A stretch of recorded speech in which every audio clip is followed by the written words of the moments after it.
It's Wahoo McDaniel Wednesday. No, it's AEW Dynamite Wednesday, actually. But I'm here. It's Rumor and Innuendo. I'm Dominic DeAngelo, ad-free shows, SEScoops.com. I had an energy drink today. I had several coffees. So I'm freaking zooming right now. And who else is zooming with me but Robert Karpeles, WCreative_ish. Robert, happy Wednesday to you, man. I'm fired up. I don't subscribe to your over-caffeinated addiction. It's like Jesse Spano on Saved by the Bell. You're going to start singing, I'm so excited. I'm so excited. I'm so scared. But I'm excited for today. This is kind of a bittersweet episode for us today, Dom, because we realized this is our last show that we're going to be doing together until next Tuesday. I want to give a quick edit for that. There will still be Rumor and Innuendo every day this week and next week.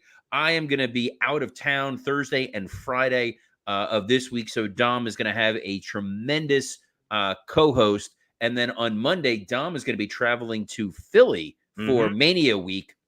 So I will be joined by, I think, that same wonderful co-host, Dom, who's going to be filling in the rest of this week. Oh, my gosh. Longtime listeners of WrestleZone will appreciate that I will be having my degenerate brother, Marcus D'Angelo, as the guest host for Thursday and Friday. And he could potentially, we haven't even broken it to him yet. He might be doing Monday too. So we'll see how that goes. But yes, Marcus, as he's the co-host of Jake the Snake Pit with Jake Roberts, does the Hacksaw Hour with Jim Duggan. Everybody's got a pod with Ted DiBiase. So he's well-versed. He will be in Philly later on that week, but he will be filling in for Robert Thursday and Friday, and then possibly Monday too. It should be a good time. I can't wait to job out my brother. I'm excited for it. I'm excited for some of the folks here in the chat. Jennifer V says, ready to hear your thoughts. Doesn't say about what, so she's going to get all of our thoughts. Joseph Wade Walters, good morning, gentlemen. Mike Malaro, happy Wednesday, everyone. I get to meet Becky Lynch tonight. We actually have some Becky Lynch news coming up later in this episode, Dom, but what do we got on tap? Absolutely. So, yeah, we got Becky Lynch, like Robert just mentioned. We're going to address the Motor City Machine Guns and what their future might hold finally. AEW names a new COO. We'll cover that. They announced Double or Nothing for Vegas. But first, we're going to start off how Wednesdays usually start off for us, and that's an AEW Dynamite preview. And, Robert, they have quite the card lined up for Quebec City here. The main event will be Quebec City, if you're there. It's the weird thing with Canadians. It's like it's Quebec City and then it's Toronto, not Toronto. How about that? If you say that, they get all mad. These people who think hockey is a sport. What do you got for me, Dom? There you, Robert. But we got Will Ospreay versus Shibata as the main event. Takeshita, did I say it? Good. Nope, not even close. Takeshita. You were literally practicing before we went on the air. Like, guys, he was rehearsing. He's practicing. I'm going to say it. I'm going to do it. Like at this point, I know that it's AEW Dynasty. I feel comfortable saying AEW Dynasty. I've conquered my demon. Dom and Takeshita is kind of a better feud than anything Takeshita has dealt with in the Don Callis family. But he is wrestling friend of the show, Swerve Strickland. Yes, it should be a very good matchup. We also have the tag team title tournament continuing with the Young Bucks taking on Private Party in a harken back to their old match. Then Chris Statlander, Sky Blue, Willow Nightingale. What if that's the step? The harken back to our old match. I want to make Excalibur have to say that very quickly. That would be. You were the king of random big words. Your verbose vocabulary occasionally shows up, and then when it comes to saying Takeshita, it's just marbles flying out of your mouth. Like a complete idiot. But yes, there's a four-way. Chris Statlander versus Scott. Quick shout out here, Mike Malaro, who says, I want to see how badly Dominic can mess up his own brother's name. Stay tuned for that tomorrow. If there's no other draw, I gotta figure out if my plane must have Wi-Fi. I'm hoping I can stream while I'm in midair flying to New York. So apologies to those sitting next to me on the JetBlue flight. Mainly my wife, who's going to have to sit while I'm trying to watch you guys, and I'm just messaging in the chat with complaints and flames. Show the flight attendant and everybody that what you're watching. Get them everybody tuned in, you know. But yes, there's a fatal four-way going on. Chris Statlander versus Sky Blue versus Will Nightingale and versus Anna Jay with Mercedes Moné on commentary. The weird thing is somebody gets a title shot and Moné is not even the world champ. Best Friends versus the Undisputed Kingdom too will also be on there. Robert, what do you kind of hope to see from this? This is a lot of matches that kind of don't reflect a good storytelling aspect. It's more of the moves coming into play. It seems a lot of with a lot of these talents. What do you kind of think of this card though for tonight for AEW Dynamite? So I think it's a guarantee that we're going to get two incredible matches. Ospreay and Shibata should be a tremendous match, even in the condition that Shibata is currently. The hope here is when Shibata main evented Collision against Bryan Danielson, failed to be a draw. It's not a controversial statement. It was under 400,000 viewers. Ospreay laid out his case last week for why he wants to wrestle Shibata, why this is important to build to that Danielson match. So it's some degree of storytelling, not a tremendous degree of storytelling, but at least it's something, and it should be a very good one-on-one match. I think the same thing with Swerve and Takeshita. It's an opportunity to just spotlight guys that if you had really strong creative behind them and you were building something, boy, you can get a hell of a program out of these two. I think Takeshita, I'm not saying anything controversial to say he reminds me of a young Randy Orton. Having worked with a young Randy Orton, that long, lanky guy who can go out there and have incredible matches. Him and Swerve, who's just sort of channeling his inner Shawn Michaels. It could be something really magnificent. And it's a great way for Swerve to reaffirm this idea that he is, in fact, a babyface now. He's going up against Samoa Joe. Nobody's going to cheer the Don Callis family, even in Quebec City. I'm just going to keep saying it now because now it's just really obnoxious.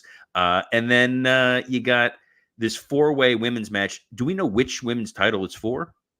I think it's for the Tony Storms. They just said a title match, so I think it is the world title. If I would suspect it's probably for the other title, just because I feel like Tony Storm is sort of in this continuing feud with Deonna Purrazzo and Thunder Rosa. So it feels like this may be for Julia Hart's title. That would make a little more sense considering Sky Blue's in that too. It would make sense, and we're getting more of Mercedes Moné doing what she does best, which is talking. I like Mercedes a whole lot. I don't think her on commentary is going to do anybody any true favors, but you're getting her out there. It's making it feel like there's a reason for her to be there. I understand you're not going to immediately plug her into a number one contenders match because she hasn't earned it yet. And then Best Friends in the Undisputed Kingdom is one of those matches and feuds, Dom, I want to see them put on an ice sheet and push out into the ocean, and we just never see it again. I hate everything to do with this devil story. I don't find anything particularly compelling about the Undisputed Kingdom. Best Friends are the same thing of we get the shtick. There's nothing really going on there. And then there's, of course, a tag tournament. The irony being that Tony, who loves tag tournaments, loves tournaments in general, and it's March, it's tournament time. This tournament, like, it hasn't existed on Dynamite. It wasn't on last week to the point where I thought maybe they canceled it. I asked Scott Chaplin, my Wrestle Roast co-host and fervent AEW defender and apologist, and he's like, yeah, this kind of sucks. But Young Bucks and Private Party, when that match first happened, all the way back on that Dynamite, Private Party won, you're like, wow, you're really making these guys. I'm excited to see what you're going to do with them.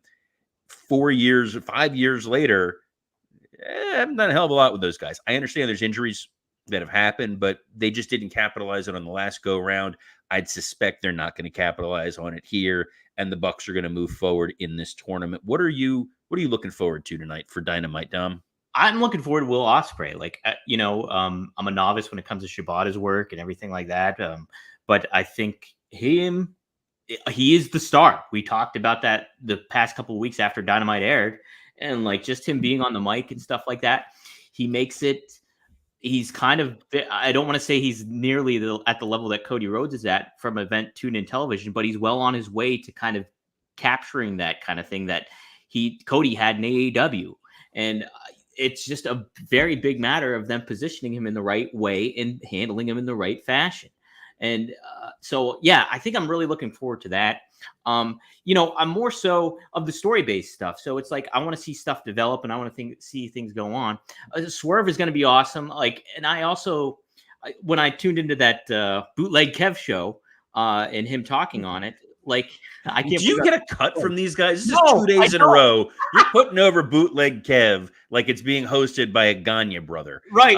Like it is insane. Is there a Kevin Gagne that we don't know about who's a hip-hop aficionado? Lance Von Erich style. But the way he handles himself is great. Like he's a personality, and he's also up in that level. So you get if they really focus on the guys like MJF, Swerve, Will Ospreay, but they have to hone in. It's just been a constant issue with AEW. So don't worry, Dom. They're focusing in on a bright young star tonight, Chris Jericho. He's going to be he's going to be propositioning Hook. Right. So get your NDAs ready, kids. I'm joking. We're kidding. We love Chris. I got his book behind me. I think I'm even pointing to it correctly. Don't we get it? Yes, you're a literary mastermind here, but that's your storyline that you're going to get. The next pay-per-view is literally being sold on the idea of you want to see Joe and Swerve one-on-one. Doesn't really need a story beyond champion and challenger. You want to see Ospreay and Danielson one-on-one. Doesn't need a story beyond this is going to be a hell of a match. For everything else, there's nothing incredibly compelling going into it, but they have a short runway to sell this pay-per-view, so it needs to be how AEW sells shows right now, which is you're going to get a ton of great wrestling matches, and if that appeals to you, they're going to get your $49.99, I think is what they charge for these things. And it's now on Triller TV too, plus Triller TV Plus. It changed from Bleacher Report, which is probably a good thing because Bleacher Report was not very reliable. I will say. Well, Triller was Fight, who was we had their CEO on here a couple months ago in Rumor and Innuendo. He was on here talking about that rebranding. Look, they're in a tough spot right now because it's WrestleMania season. Everything is just being swallowed up by the WWE news cycle. The matches, the celebrity involvement. You know, they announced Meek Mill was going to be there this week. Obviously, you've got The Rock. All of their stories seem to be firing across the board on all cylinders. AEW is leaning on their bread and butter right now, which is wrestling. They are very much in a rebuilding phase, and the guys that you called out, Swerve, Ospreay, Takeshita, these are the guys you want to be building your future on, and they're recalibrating and readjusting their product. It's very difficult to get a casual fan right now who's getting WrestleMania for the cost of Peacock, which I think is like $5 a month. And then you're going to say, hey, we want you to pony up $50 a month, and we don't really have a compelling story. But if it's $50 a month and or $50 for this show, and you're going to get Ospreay versus Danielson, there's a whole bunch of people that are going to be lining up the Futurama, take my money game graphic. Yeah, the meme, the whatever the internet kids want to call it. But you know what? You're going to have a little bit more money to be able to spend on AEW Dynasty, because we're going to help save you some money in the bedroom where it counts, guys. This episode is sponsored by Blue Chew. Let's talk about sex. Remember the days when you were always ready to go? Now you can increase your performance and get that extra confidence in bed. Visit BlueChew.com. Blue Chew is a unique online service that delivers the same active ingredients as Viagra, Cialis, and Levitra, but in chewable tablets and at a fraction of the cost. You can take them anytime, day or night, so you can plan ahead or be ready whenever an opportunity arises. The process is simple. Sign up at BlueChew.com, consult with one of their licensed medical providers, and once you're approved, you'll receive your prescription within days. The best part, it's all done online. No visits to the doctor's office, no awkward conversations, and no waiting in line at the pharmacy. Guys, this is a lot like an AEW pay-per-view. You don't need a lot of storyline. You don't need a lot of buildup. You just know that when the time comes, you're going to deliver, because Blue Chew wants to help you have better sex. You're going to put a 5-star classic on in that bedroom. 7 if you're having sex in the Tokyo Dome before they arrest you. Discover your options at BlueChew.com. Chew it and do it. And we've got a special deal for our listeners. Try Blue Chew free when you use our promo code RUMOR at checkout. Just pay $5 shipping. That's BlueChew.com, promo code RUMOR. to receive your first month free. Visit BlueChew.com for more details and important safety information. And we thank Blue Chew for sponsoring this episode of Rumor and Innuendo. Dom, I feel like tomorrow on the plane, just by force of habit, it's going to be 12:15, and I'm just going to start saying this to strangers. So when the air marshal takes me down, this is going to be why. And as I'm being handcuffed, I'm going to lean to him and be like, hey, BlueChew.com, promo code Rumor, $5 shipping. As I'm doing the ad read on the show, you'll be like reciting it with me. Oh, man. Guys, look, if you needed a reason to tune in tomorrow, Dominic DeAngelo's Blue Chew ad read may be that may be the pinnacle, guys. And if you don't get it on Thursday, you're gonna get it on Friday, because it's gonna be double or nothing when it comes to Dom doing that reading. And speaking double of or nothing, how is that?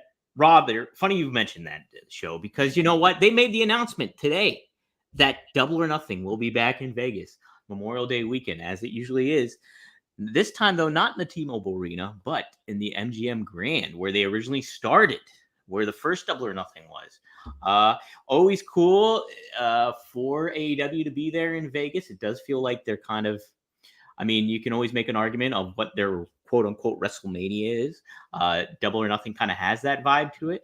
What do you think of this announcement? Is it good stuff? But what do you kind of think of the aspect, too, of relocating back to the MGM Grand? I love it. I think you want there to be a destination for your big events. This is something Bruce Pritchard was talking about on Something to Wrestle With, which is also on ad-free shows, when he was talking about when WrestleMania selects a city, you have people that are going because, hey, I want to be able to go there and I want to be able to see this event. But they're also going to be bringing their family. You may be telling the wife, you may be telling the kids, we're taking a trip, and you want other activities, other things to do. Vegas is a hell of a destination for that. If they can brand themselves as this show is going to take place in Las Vegas every year at the MGM Grand, as they have more pay-per-views added to their roster across the board, making some of these feel special, I love it. I think it's a great entertainment city. It is a place where the fans, I mean, we saw it at Money in the Bank, they get into it. The audience is definitely there for Vegas. It's an attraction town. So you're going to get a lot of folks from out of town going, hey, I want to go see this wrestling show while I'm here. I think it's fantastic. It's the city that just hosted the Super Bowl. So ride that live event wave. I somehow combined that all together into Wive. But yeah, no, I agree with you, Robert. I think again, it kind of harkens back to like, hey, having that cool harkens back. Look at you. I'm constantly impressed. But there's that intimate setting that the MGM Grand possesses, and it does go back to the history of what AEW started off with. And so I think it's cool. See, I wish you would have done this story, because then when you said intimate setting, then I could have leaned into the Blue Chew ad. It's fine. Well, it's a great build. It's a great venue, by the way. Absolutely, it is 100%. Moving on, though, Robert, we have plenty more to cover. So let's see. Yeah, we were going to talk about this yesterday, Robert, and you had some interesting take on this. Was AEW announces a new COO. AEW names Kosha Irby, Chief Operating Officer, to oversee the infrastructure enhancements across multiple lines of AEW's business. Tony Khan made the announcement yesterday that Irby will oversee strategic planning and execution of live events, marketing, finance, human resources, licensing, consumer products, and other major lines of business for the company.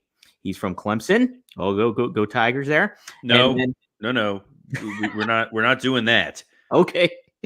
But he held positions with the Memphis Express of the Alliance of American Football as chief marketing officer, and then it was professional PBR, Professional Bull Riders, not the beer company, and it was as president, and WWE as regional director of live events. So he's got that experience. Tony Khan did offer a quote. You named this guy Kosha. You're calling him Tony Khan. Kosha brings decades of experience within the sports entertainment and wrestling industries, alongside incredible work ethic and passion for our brand. As chief operating officer, he will be a phenomenal asset to AEW as we enter the next phase of the company's ongoing business development and expansion. Robert, what do you think of this hire?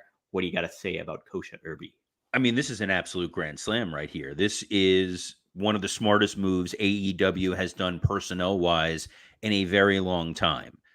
With the exception of Mike Mansouri coming in to step into that Kevin Dunn role for them, I think this is a tremendous hire. There had not been a chief operating officer before, and a lot of the issues and problems I've highlighted with AEW can easily be corrected by this. You look at some of those areas, handling live events. When they lost Raphael Morphy, Raphael now up in Brooklyn overseeing the Barclays Center there.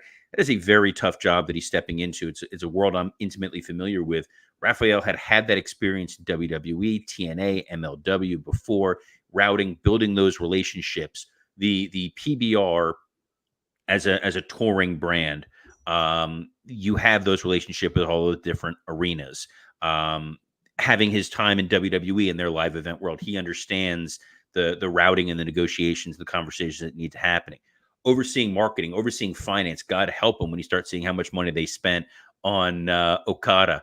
But I'm joking. We love you, Okada. You're great. Human resources, taking that over when that has been a thorn in Tony Khan's side for quite some time. The handling of the CM Punk situation, the handling of Brawlout 1, handling of Brawlout 2, the handling of Sammy Guevara, the issues with Chris Jericho. Having someone else who is an adult, who has this experience and can step in and handle all that, allows Tony to focus on television, focus on writing and producing the best TV possible, and let Kosha do everything else. The reason why I was so excited to even see him on there, I looked on LinkedIn. We have a number of people in common throughout a number of different industries, both in the sports world, the entertainment world, the wrestling world. He knows all the right people. He's endorsed by all the right people. He is going to come in and make an immediate business impact in terms of how All Elite Wrestling is run. This is going to take away a lot of Tony Khan's focus elsewhere, and hopefully we're going to see a better, more focused product because of it. A lot of positivity for me for AEW, by the way. Those of you in the comments section, I haven't been hacked. He has not been hacked. But what has been hacked, Robert, is my hunger. I think you have something to maybe say about a certain product that we sponsor. We do. That's a great segue, guys. Our second sponsor here today is Factor. Eating better is easy with Factor's delicious, ready-to-eat meals. Every fresh, never frozen meal is chef-crafted, dietitian approved, and ready to go in just 2 minutes.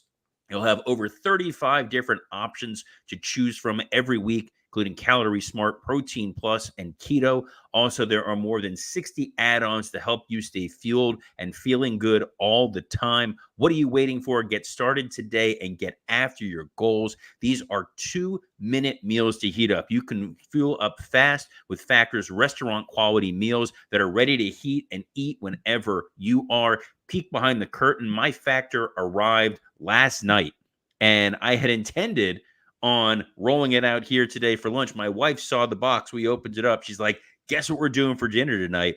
We dug in. We heated up a couple of the Factor dishes for dinner. They were absolutely incredible. I had a jalapeno chicken dish that was, it was great. It heated up quickly. It was everything that's advertised on there, which is what makes it so easy to endorse this. And you're saying, hey, Robert, why are you not eating one of them today? I'll tell you why, because my wife definitely stole one to take to lunch, and it's going to be our meals tonight as well. I tried. They also give you little energy shots that you can buy. I got the Cayenne Cleanse that I tried. Hell of a burst of energy right there. You immediately felt better. We took it. My wife and I went for a nice walk with the dog yesterday. It was incredible. But guys, head to factormeals.com/rumor50 and use code rumor50. Easy for me to say, to get 50% off. That's code rumor50 at factormeals.com/rumor50 to get 50% off. And I can say right now, having sunk into this, it is worth it's worth it at twice the price, Tom. So there's no reason for you to not go check this thing out here at Factor. And something that we got to factor in terms of timing is we are going to get to this Motor City Machine Gun story right damn now. Let's do it. I've been a big Motor City Machine Guns fan since like the early TNA days. They were my tag team.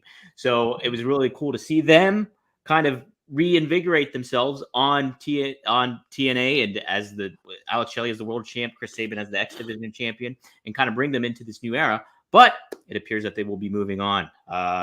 According to Sean Ross Sapp of Fightful, their contracts were due to end at some point this week, I believe, and that they were saying their goodbyes at the Philadelphia tapings that TNA had this past weekend. Robert, would be an ultimate landing spot for the Motor City Machine Guns when it comes to their best of marketability and, getting the most value out of them, because they're what talents they are, and they have always been. They're incredible. I'm disappointed that they're not staying with TNA right now. It looks like a part of this, a factor in this, is the shifting ideology of how TNA is doing contracts. They're not giving year-long contracts with guaranteed money. I think it's a per appearance fee. Don't quote me on that. That's what I've seen elsewhere. That is the rumor in Innuendo. Yep. And it sounds like the Guns want to try to take their services elsewhere. I think any organization that's going to pick them up, you're getting a hell of a tag team, but you're also getting two guys that you can break apart and do singles programs with both Shelley and Sabin. I think AEW, yes, they are overly saturated with great teams, but man, these are incredible hands to have. If you had Shelley and Sabin on the Ring of Honor brand carrying that, I think that would be really strong. I think this is buckle up, guys. I'm going to say it right now. NWA, who is currently streaming on the CW app, would truly benefit from having great guys in front of the camera and in the locker room in Shelley and Sabin. So Billy Corgan, good, close personal friend to this show. I know you're tuning in every day waiting for us to get into this. You should absolutely be on the phone with those guys and pay them what they're worth. There's a number of different promotions within the United States, clearly some international. New Japan, who's currently going through their growing challenges, can go ahead and seek out the Machine Guns. I think there's a lot of really cool opportunities. And let's be honest, it's TNA. There is always the possibility they could wind up back there. TNA, as they've been taping currently, I think they've been on a monthly taping schedule. So they may go a month without having Shelley and Sabin and go, you know what? These guys are absolutely worth the money. Let's go ahead and pull the trigger and get them back. Yeah. I mean, like the value that they have for TNA, because they're originals, they're TNA originals, and so they really help define that brand and identity of it. So, like, it would be a valuable thing to kind of bring them back at some point. But yeah, I mean, I would love to see them pretty much anywhere. I mean, like, and they would elevate anything, whether it's even in the WWE tag team division, if that's something that they would want to reestablish and have a cachet name that's really, really cool. Motor City Machine Guns would, I think, fit on that program too, if they could squeeze them in there. So a lot of good possibilities for them. I love Alex Shelley, love Chris Sabin, so it'll be interesting to see where they go. Becky Lynch happened to mention where Mercedes Moné went indirectly. She talked about the money that Moné is making in AEW from the Orlando Sentinel. She has the quote, "I think it's an important part getting paid equally for the equal work in equal position, and we are at right now.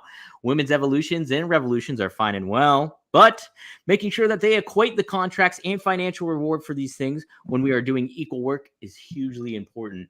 Robert, very insightful quote by Becky, but also leverage is always good in pro wrestling. Leverage is good in pro wrestling, and the idea that Mercedes Moné is pulling in a huge contract shows that Tony Khan and AEW see the value in women wrestlers, that there is no difference between the male or female performers, that they are definitely at that 7-figure threshold, and that they can move the needle. I think it's going to help as the women come up with their renegotiations in WWE. They negotiate in AEW, if they can ask for the same money as their male counterparts, and it's completely justified. I think Becky's got to be excited. Charlotte, Bailey, everyone who's performing at a high level in the women's division in WWE has to see when the time comes up for the contract. Hey, if I'm not thrilled with what's going on here, I can go peek across the fence, and Tony Khan is going to open up the wallet. Just don't tell his new COO. Don't inform him of that. But yeah, it's a really cool element. It really speaks to the growth of women's wrestling, and then being on that level. Like back in the olden days, they were just an attraction act akin to like Andre the Giant or whoever, and now they're a legitimate part of the show, and it's cool to see. And well deserving for a lot of these talents too. So very, very cool, Robert. Exciting stuff. We have exciting stuff always happening here on Rumor and Innuendo. We'll get to the other stories tomorrow. You'll get to those stories with your brother, as you'll also cover your thoughts on AEW Dynamite. But if you want to hear Dom's thoughts elsewhere, where else can the fine people hear you? Yeah, folks, you can find me at rvdtv.com. But hey, I am very much second in that role because Rob Van Dam is on that channel. How humble of you to say that. You know what? There may be a couple people, there may be some folks tuning in to hear former WWE champion and Hall of Famer Rob Van Dam. Most are still tuning in to see Dom. They want to know whether or not he's going to be attacked by his cat. They want to know what names he's going to be able to pronounce from the past in ECW. I don't know who you would have much trouble with. Maybe Yoshihiro Tajiri. Ooh, that might be a tongue twister for you. I would just stick with Tajiri. You'll stick with Tajiri. Yeah. But yeah, or Taz's old finishing move, the Kata Hajime. Oh my gosh. Nope. Oh yeah, I'm getting full Excalibur. Actually, that's full Joey Styles. That was what I used when I worked with Joey. I was complimented him on his ability. And he's like, I don't know what I was saying, but I knew if I screwed it up, Taz was going to beat the hell out of me. Hey, brother. Didn't say hell. Said something else. But yes. But yeah, friendly here. Find me at rvdtv.com. Find new episode there. We cover Rob's WrestleMania plans for the weekend, and then he talks about tagging with Kane and all the oddball tag teams and stuff like that. Really fun conversation. Then you can go to GagneandMagnum.com, check out Magnum and Greg Gagne, Straight Talk with the Boss. New episode, we talk Wahoo McDaniel. Robert, Wrestle Roast is always cooking, man. And yeah, we got some fun stuff lined up here for Rumor and Innuendo. Yes, Wrestle Roast is cooking. You can get that wherever you listen to podcasts. You can also check out my co-host Dan St. Germain's comedy special, Dance Fatty Dance, for free on YouTube. You can check out this show on YouTube on ad-free shows and Rumor and Innuendo. You can also listen to it in audio form wherever you get your podcasts, whether that is Spotify or iTunes. And we want to, again, say a thank you to the over 4,000 folks who are joining us live today at noon Eastern across a myriad of accounts. That's right, a myriad. WWE Creative _ISH, Dominic DeAngelo, SE Scoops, Podcast Heat. Podcast Heat is who makes this show possible. And look, I am going to miss all of my Rumor and Innuendoins Thursday and Friday. What I'm going to do when I'm walking around the city, Dom, I'm going to be listening to it in audio form, and I'm going to be like muttering. You're not going to tell the difference between a crazy homeless guy and me as I'm sitting there yelling my opinions into the ether, or when you mispronounce Takeshita tomorrow. But I know that you and your brother are going to do an incredible job. I will be back on Monday with your brother. And then next Tuesday, we have a special guest coming up that we will be revealing later on this week. So I'm getting like emotional. I'm going to see you for a couple of days. So on behalf of the imminently missable Dominic DeAngelo, I'm Robert Karpeles. Best of luck in your future endeavors.